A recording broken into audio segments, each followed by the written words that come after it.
Selamat berjumpa kembali dalam layanan audio Sahabat Seperjalanan. Hari ini adalah hari Selasa 2 Mei 2023. Tema renungan saat teduh kita dengan judul Menyalahgunakan Kekuasaan. Firman Tuhan terambil dalam Kisah Rasul 12 ayat yang pertama sampai dengan ketiga. Kira-kira pada waktu itu Raja Herodes mulai bertindak dengan keras terhadap beberapa orang dari jemaat.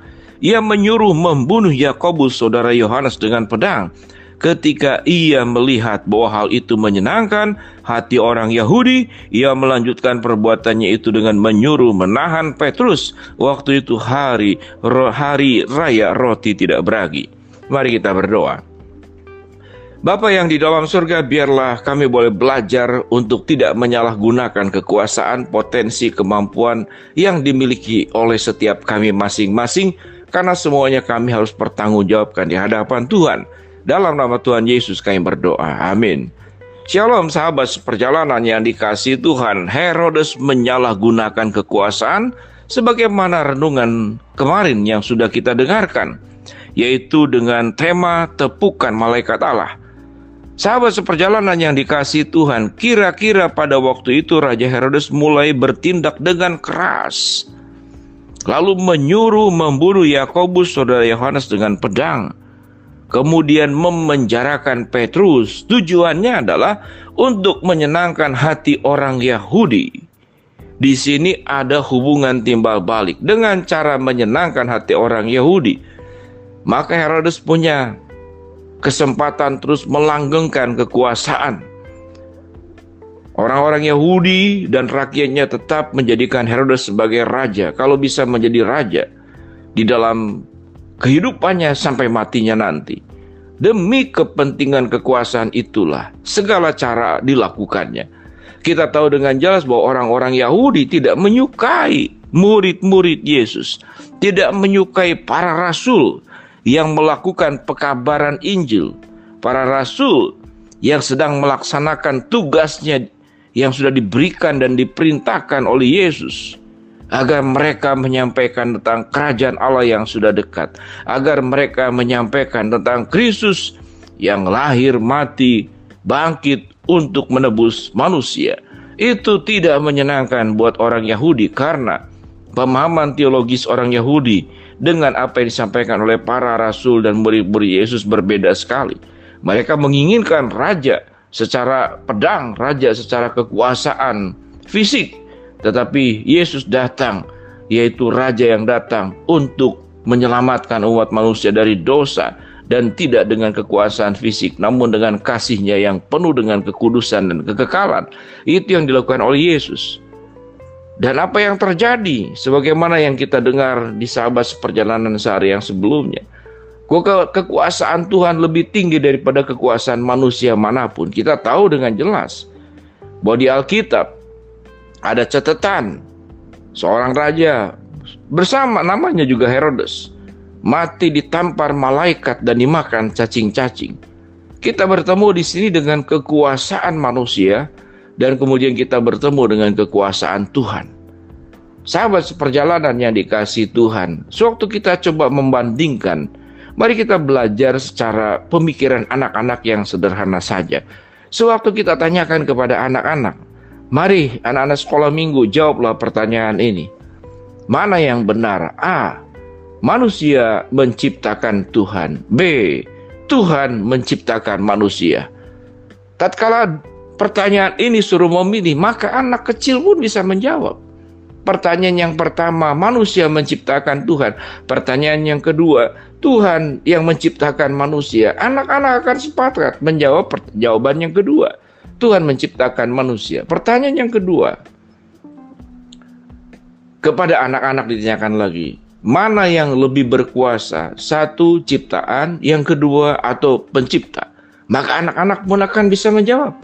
Maka yang lebih berkuasa tentu pencipta, bukan ciptaan. Dengan dua jawaban seperti inilah, maka kita melihat bahwa apa itu perbandingan kekuasaan manusia dan kekuasaan Tuhan. Kekuasaan manusia, kemampuan, potensi yang ada itu diberikan oleh Allah. Karena Allah yang menciptakan manusia, karena Allah yang penuh kuasa sebagai pencipta dan bukan ciptaan. Maka sewaktu kita membandingkan tentang kuasa manusia dan kuasanya Tuhan, jelas sekali sesuatu yang berbeda.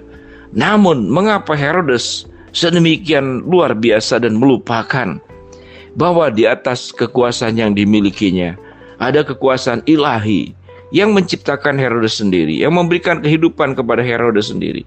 Namun karena Herodes memang tidak mengenal Allah, atau dia sudah diberitakan kebenaran firman Tuhan, dia pun tidak mau percaya. Dia merasa dia bukan ciptaan, dia merasa dia sebagai pencipta. Dia merasa bukan posisi di bawah, dia merasa di atas dan tidak ada lagi. Dari dirinya tidak ada lagi. Memang kalau sebagai raja tidak ada lagi, dialah yang tertinggi, Herodes. Namun kita melihat bagaimana Allah yang punya kekuasaan, baik untuk menghakimi manusia, baik untuk mengasihi manusia, baik untuk menghidupkan manusia, baik untuk juga memanggil manusia untuk meninggal dan mati, mempertanggungjawabkan hidupnya kepada Allah. Itulah kekuasaan Tuhan. Maka saat kita belajar sebuah tema yang bernama menyalahgunakan kekuasaan, jelas ini suatu tindakan yang keliru. Menyalahgunakan kekuasaan itu yang dilakukan oleh Herodes.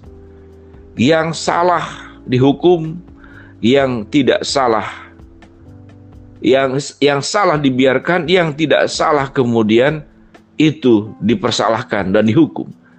Dan itu kita melihat terjadi sekali di dalam dunia ini karena menyalahgunakan kekuasaan, sikap yang sewenang-wenang, sikap yang semaunya, sikap yang seenaknya. Seorang raja, seorang penguasa, tatkala dia tidak senang, dia bisa membunuh prajuritnya dengan cara sederhana sekali. Dalam dunia persilatan, dalam film-film, dalam cerita-cerita yang kita lihat, kesewenang-wenangan seorang raja kepada prajuritnya, seorang raja kepada rakyatnya, dengan sangat mudah membunuh, dengan sangat mudah membakar, dengan sangat mudah menghina, dengan sangat mudah menginjak-injak. Itulah yang disebut dengan penyalahgunaan kekuasaan. Lalu apa aplikasi dan pembelajaran yang kita bisa pelajari kepada setiap sahabat seperjalanan? Tatkala Tuhan memberikan kepada kita potensi, kemampuan, kekuatan, baik bentuk finansial, baik bentuk jabatan, baik karena engkau punya kecerdasan pendidikan yang tinggi, engkau punya relasi, punya koneksi dengan pejabat pemerintah, mungkin dengan instansi, dengan kepolisian, bahkan mungkin dengan apapun juga. Ingatlah, jangan menyalahgunakan kekuasaan, karena di atas diri kita, yaitu ada Allah yang menciptakan kita. Di atas diri kita ada sumber kekuasaan yang tidak bisa ditandingi. Dan pribadi Allah adalah pribadi yang adil, yang akan kemudian memberikan kepada kita sebuah tindakan untuk segala sikap penyalahgunaan kekuasaan yang akan kita terima kalau kita menyalahgunakan kekuasaan. Mari kita berdoa.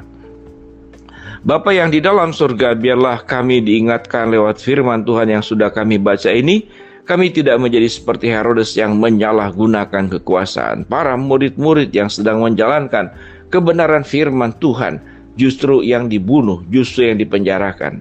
Biarlah kami disadarkan untuk dalam hal ini. Hamba mau berdoa buat sahabat seperjalanan yang sedang sakit, Tuhan jamah sembuhkan.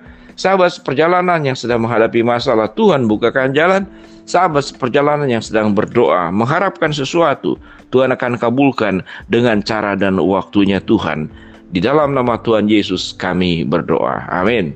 Shalom sahabat seperjalanan yang dikasihi Tuhan. Biarlah kita mensyukuri untuk semua kebaikan, anugerah, kasih setia, termasuk kekuasaan.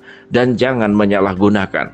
Semuanya kita persembahkan hanya buat kemuliaan Tuhan dan buat kebaikan sesama yang kita bisa sampaikan sebagai bukti Tuhan mengasihi kita, kita pun mengasihi orang lain. Amin.